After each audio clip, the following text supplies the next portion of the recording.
Listen, if we even think you owe us money, you won't know what hit you. We'll put liens on everything you own. Raid your bank accounts, retirement fund, pension. You'll open up your paycheck and cry because we'll already have the money. We'll haul you into federal court and you might even go to jail. Hey, it's our job. Don't fight the IRS alone. The Tax Doctor is here to help you negotiate your tax bill and reduce your stress. Our experts will fight for you using IRS guidelines to stop any IRS actions like bank levies or wage garnishments. Plus, eliminate penalties and interest and reduce your past tax bill so you pay the IRS less. Help is here to deal with the IRS to reduce your stress. If you owe $10,000 or more in back taxes, do not call the IRS alone. Call a tax doctor now for a tax emergency analysis. I'd have my mom call the number on the screen. You come see me alone. We'll work it out. Really, we will. Attention timeshare owners. This is an urgent consumer alert from the Timeshare Exit Hotline, a national company specializing in helping consumers legally get out of their expensive timeshare contracts. We're offering you a way to legally get rid of your timeshare. So if you're fed up with the maintenance fees that keep on coming and want to learn if you can terminate your timeshare legally and permanently, call today. Even if you've tried before and were unsuccessful in getting rid of your timeshare, call today and see if we can help. We offer a complete 100% unconditional client satisfaction guarantee. Make this completely free call and learn how we can help you legally put an end to your timeshare nightmare once and for all. You have nothing to lose, so call right now to qualify and receive a free consultation. You can terminate your timeshare legally and permanently, but you've got to call now. Call the number on your screen today. It's a free call. Ah, ho, ho, ho. Hey, what's wrong, Santa? Well, it's these elves. The new ones all feel entitled. They don't want to work their way up the ladder. In fact, they hardly want to work at all. Then there's those social justice elves. They keep pointing out everyone's differences, dividing the elves and getting them all riled up. And don't get me started about the reindeer rights elves. The shop floor just isn't the happy little place it used to be. We should have used Red Balloon. That's right, Santa. RedBalloon.work is America's woke-free job board. Every day we help good companies find reliable, motivated job seekers without all the woke nonsense. And our new Red Balloon recruiter service is turning traditional corporate recruiting on its head, delivering high-quality employees for a fraction of the price. Give yourself a Christmas gift and post your jobs on RedBalloon.work today. And use promo code CHRISTMAS to get 10% off your first month's job postings, because life's too short for a bad hire.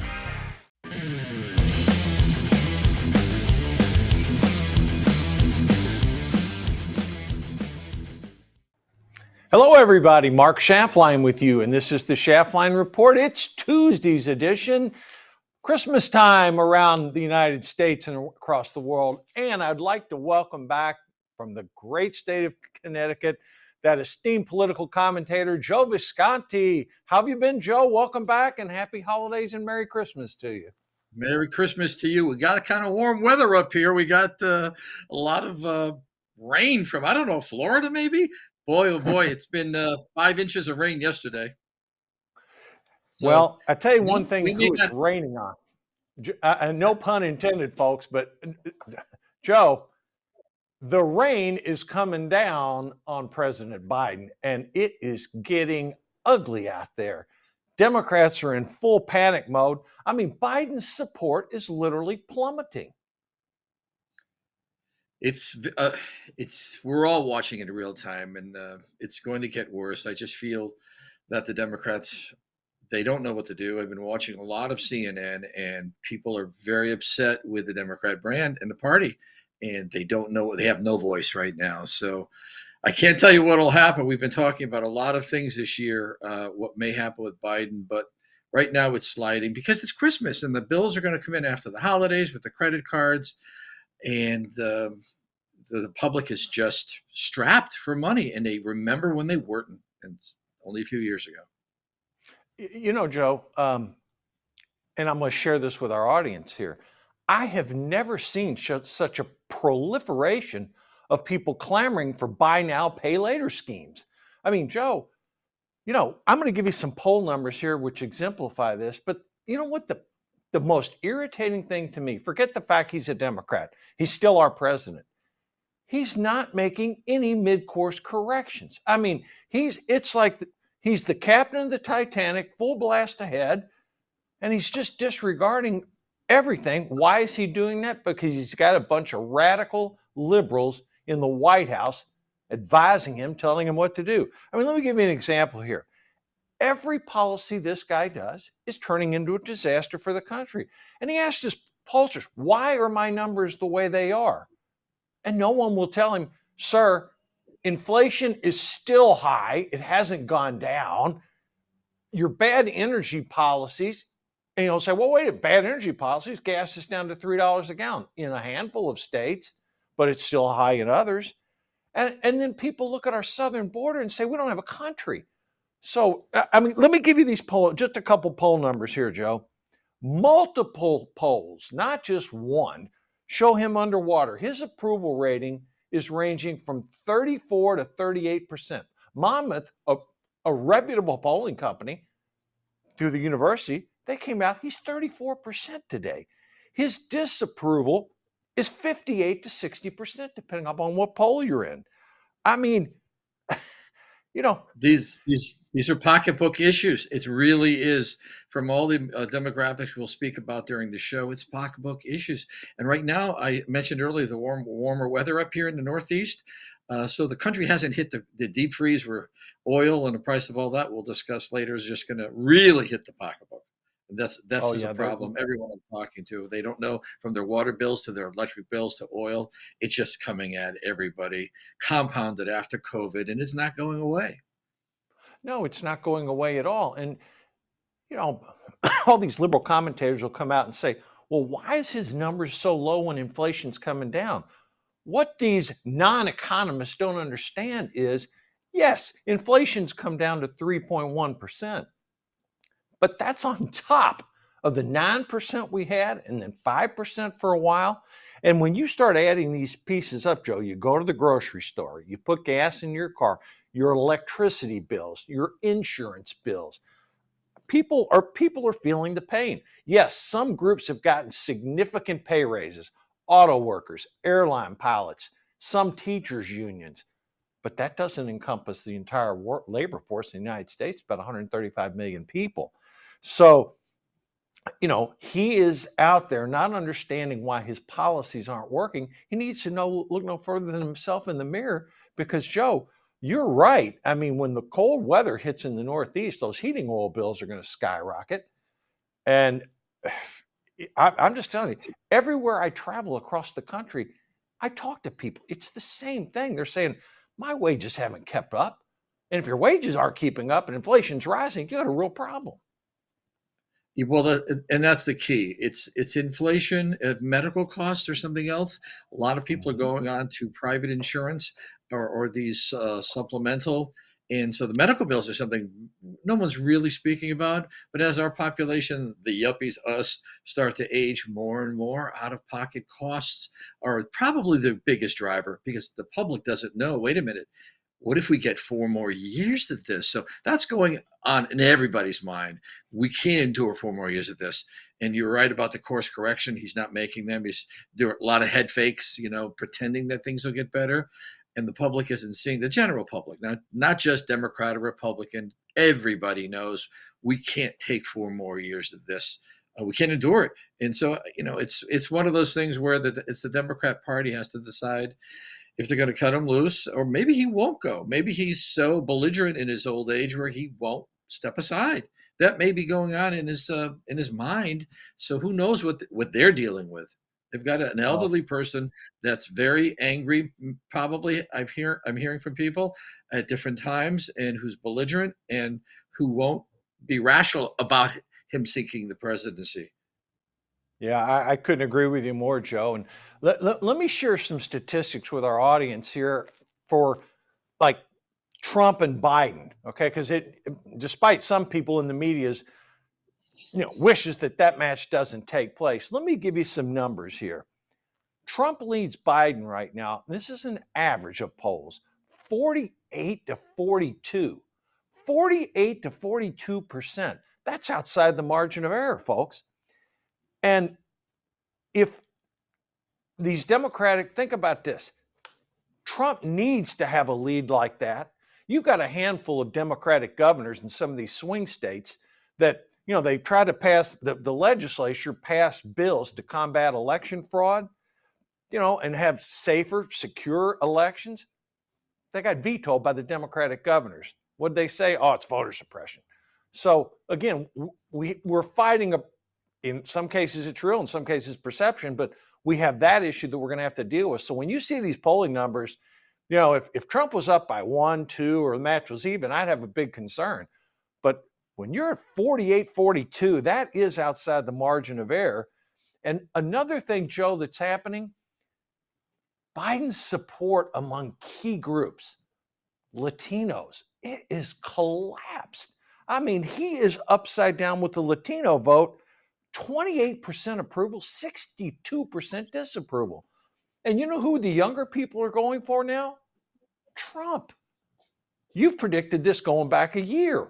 And what are these young people experiencing? They can't buy a house, high inflation, and they're saying it was better under Trump. Well, they're rationalizing some of them are too young to have buyer's remorse voting for Biden. But what's really happening, the big picture below this, is the Democrat Party and the White House and Biden, I'm sorry, I'll say it, they've been prosecuting Trump in the court of law. And Trump has been prosecuting them in the court of public opinion, showing every day in a rally or every 2 days just what's happening, what he did, and what the solutions would be. And the public is eating it up. So they're losing their war prosecuting him in the court of law, and they will. But he won't. Trump will not lose his prosecution of the Biden administration, because he's really not prosecuting Biden. He feels sorry for him. He's older. They're both older. You can imagine if this is real and this is dementia, et cetera. Nobody wants to go there, but at the same time, whoa, who's running the show? And so that's what's happening. We have two prosecutorial events occurring in this country, and Trump is winning with the court of public opinion. Yeah, there's no question he is, Joe. And let me share this with you too, okay? When you have, the old famous right track, wrong track, is the country moving in the right direction or the wrong direction? These numbers are startling. 24% of the people say the country's moving in the right direction. I wonder who those 24 are. Wrong track, 69%. Joe, that's a negative 45 number. I've been covering politics a long time. I've never seen a gap that big. I mean, Jimmy Carter didn't have a gap that big. And, when you compare these numbers from the last 4 presidents, he is so far underneath water. I'm sitting here saying they're not going to make a correction. People are concerned about the issues we talked about, and yet he does nothing. And I think you said an operative thing a few minutes ago, Joe. We can't take any more of this. I think that's what people are coming to the conclusion of. Well, you remember, you're old enough like me to remember the Lyndon Johnson effect here.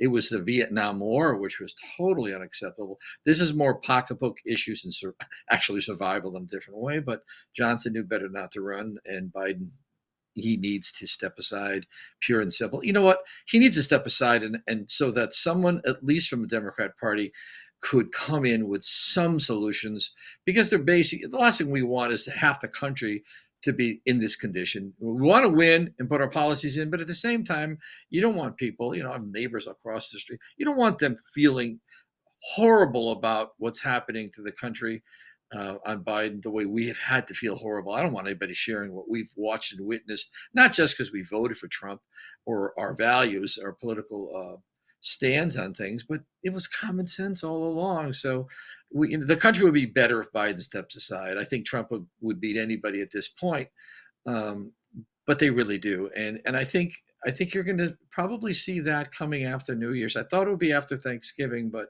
more and more and more, the writing is on the wall. And I just think that a lot of the stall tactics for Biden is to not, I mentioned this before in your show, is not to give Kamala Harris time to get money or get poll numbers. If they're going to put someone else up, I'm sure a few people would run, but they can't. They have a problem with her, and they can't. If Biden 3 months ago said, I'm not running, she would have jumped in front of the parade. She won't be able to in January. or maybe February. She won't get the No, poll I numbers. totally, She I won't really totally agree with you. I agree with you there, Joe. And we handicap the Republican side a lot, and we're going to do that in just a minute. But when you look at her as an alternative to him, people want to throw up. I mean, if you recall in the exactly. last campaign, she didn't even make it to Iowa. Got 0 votes. I mean, none. So, I mean, there were some competent Democrats that he could have put on that ticket. Amy Klobuchar, I could name a handful of them, but he picked her. And Well, I mean, there are some. Go he ahead. picked her too the way Obama picked Biden because he was white. They needed the white vote, and Biden picked her because they needed the black vote. I mean, they're picking people based on color of skin rather than their qualifications, not just likability, qualifications. So this is their karma, man, a political karma. It's coming around. Yeah, it really is. So, Joe, we're going to take a quick break right now. We'll be back in a minute. We're going to get into some Trump polling and for some of the other things that the Biden administration could, would, and should be doing.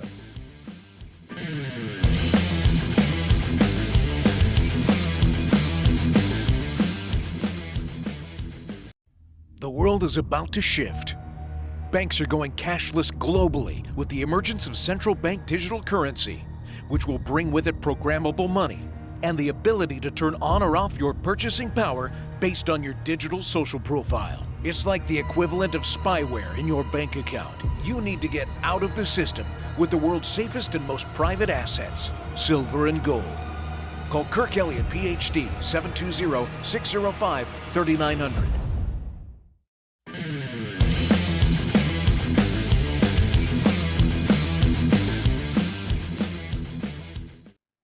Welcome back, folks. Listen, I want to give you some updated, fresh polling numbers out of Iowa and New Hampshire. And this, I think, illustrates what you're seeing, but you're not necessarily hearing. In Iowa, okay, President Trump is at 58%, Ron DeSantis 22, and Nikki Haley 13. Contrast that to New Hampshire, Trump's 44, Nikki Haley's 29, DeSantis is at 11. Nationwide, President Trump 69, DeSantis 12, Nikki Haley 9. Now, Joe, a lot of political commentators are basically saying, well, Nikki Haley's making huge ground in New Hampshire. There's some notes to indicate that. They're saying, well, DeSantis really needs to do better in Iowa or he needs to drop out. Joe, am I missing something? Or is the Republican establishment trying to coalesce around Nikki Haley, get DeSantis and Ramaswamy and Christie out of the race? Is that their hope to defeat President Trump? Because, I mean, if that's the strategy, with Trump 69% nationally, it doesn't look to me like it's working. Well, I mentioned this months ago. I think it was June, the Prescott Bush Awards dinner. Nikki Haley was a speaker in Fairfield County, the gold and the money capital of America, where all your Republicans live, and they're all for Nikki, And I mentioned during those Harvard Current articles that she was, I like her. I'd like her for VP. Not that she couldn't be president, but I really think she brings to Trump what he would need. And I don't know if they could bridge some of the stuff that happened between them, but she's the real deal on a lot of issues. Of course, she's a neocon, but at the same time, I think she would really do good for vice president. I don't want to talk down on her. New Hampshire, I did phone banks there in 16 from Connecticut. I ran the state of Connecticut. Everybody did remote phone banks, which we're going to do again in New Hampshire. Just so you understand why she's so high in New Hampshire, is that the people in New Hampshire are kind of funny. They get berated by phone calls so many months and day and night by so many different groups and media outlets that they're kind of liberal. But at the end of the day, Trump will take New Hampshire, but Nikki will show something strong. I think even South Carolina, she's going to do better than they think. Again, the establishment I really think they want to put her in. If they can't get her as president, they'd like to put her in as vice president, because I think that's her wheelhouse, her actually running the government, not making decisions for Israel, war with Ukraine, any of that. That's the president's job, but really running the country. I think she could do a hell of a job, and be a stepping stone for her to become president one day. I mean, she's way left of me, but I respect and I admire and I value the talent that she has. And listen, it's a war right now. She had a lot of nerve to jump in the ring with Trump, and Well, listen, I but give but all I give I all the think she's going candidates. to not do great nationally, but she can. We don't want to dismiss her as a party.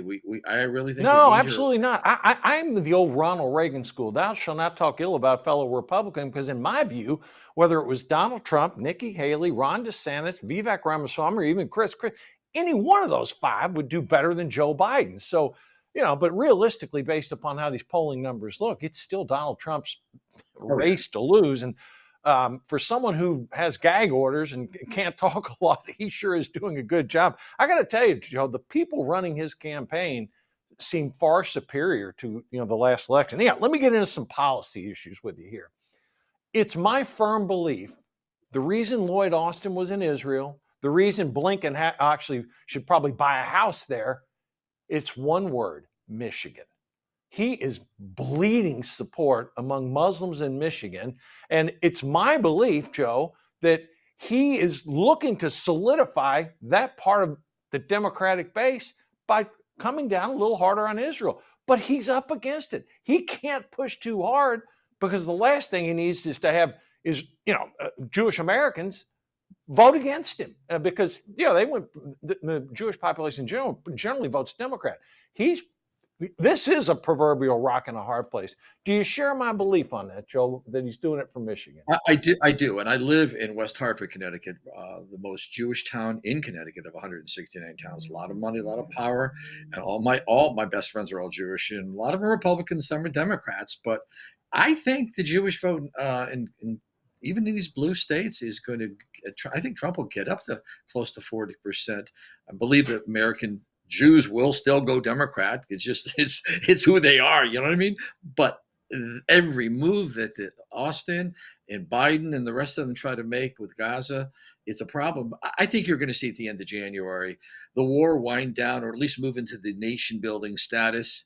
And at that point, new people coming out of the blue in Gaza, and Hamas being pushed out, and plans to how do we rebuild. I really do think that's all going to happen in the spring.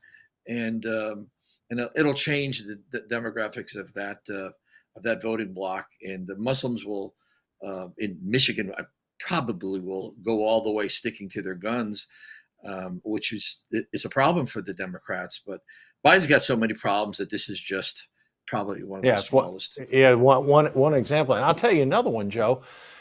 What I cannot for the life of me figure out why this guy is continuing to allow 8,000 to 10,000 people a day to come across that southern border.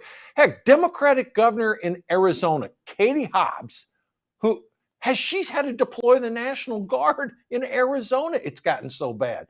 Greg Abbott got criticized in Texas. I guarantee you Democrats aren't going to criticize Katie Hobbs. I mean, literally, these liberal Democratic policies, progressives, it's so bad, Joe.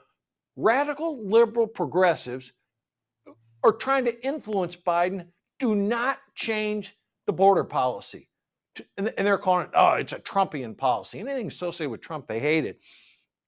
And they're basically, Joe, saying, don't give Ukraine aid, don't give Israel aid if we have to sacrifice the border. Now, my personal opinion is he can't withstand that pressure, because he's got to get, I'm thinking like a Democrat now, he views the aid to Ukraine and Israel as critical, and I think he's willing to give up some stuff on the border to get that aid. Are you in agreement with me on that prediction? I am. We were going to talk about Arizona's governor moving National Guard down. That's one of our topics we're supposed to speak about today, and I think that's telling you. But the backside, the symptom is that the general public, I can't tell you how many people I know opened up to me and said that they own houses and they can't get food stamps. They need food stamps. They need fuel assistance. And in Connecticut and other places, you have to go down to basically the welfare line and bring all your paperwork. And a lot of people, this is a problem. So when they look at the illegal aliens, and that's what they are coming over by the probably millions now, they're realizing that the safety net and the money that's available, and they're being denied benefits to help them survive because they own a home, That stuff is like a submarine issue where no one is realizing just how bad the middle class that's sinking is watching these people take all of this money and and and basically threaten our safety net. Yeah, So no, you're spot on, Joe. I mean, when they see the money, I mean, not money, people pouring over that border, they got to be housed, they got to be clothed, they got to be given food, they got to be given water, shelter. They're saying, "Hey, why are we doing this? What exactly your point?" He's losing a gigantic section of the country based upon that. And it's interesting, Joe. The energy prices are starting to tick up. The oil had gone down to like $68 a barrel. Now it's like 73. When you got Houthis firing rockets from Yemen, and hitting oil shipping companies going through the Red Sea, you got a problem. And well, we haven't the other seen. problem. Oh, I'm Yeah, go sorry. ahead. The other problem is Gaza is blown to smithereens. So in this nation of building that's going to occur in the spring, talking about oil now, Egypt's going to have to be involved. How do they rebuild or reestablish a new nation without Hamas?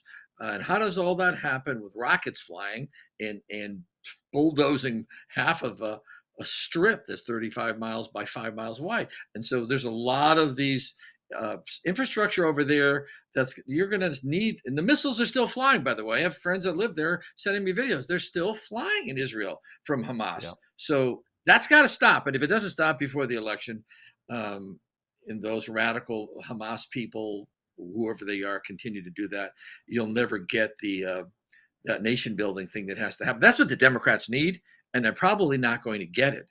And again, that's going to affect oil, and it's all during next summer we'll experience all this. So it's a real can of worms for the Democrats. It is a can of worms, and look at some of the stupid policies that they're doing. Best example, they're shutting down, trying to shut down coal plants. China's building 24, 25 of them a year. People don't realize, Joe, coal's 36% of our electricity usage in this country. He already wants to turn off gas burning stoves. Now he wants to put coal companies out of business. They're suing oil companies. I mean, literally, this guy is doing everything he can to have the country going in the wrong way. Listen, we've talked about politics, economics, inflation, the border. I mean, we didn't mention crime. That's through the roof too. But I wanted to get your thoughts. What did you make of that outrageous jury award in the Giuliani case down in Atlanta, where they say a jury of your peers? Baloney. That looked like that's anything but a jury of your peers. $148 million judgment because a couple people got upset that they got, it's unbelievable. I think it'll get overturned on appeal, but Joe, are they trying to silence conservatives? $148 million judgment. Giuliani said it best. He said, "You're not following the law. You're just not following the law." And that's really where we are. I've said this on your show so many times. Al Gore renting the Lincoln bedroom for money. And what did he say back in the day?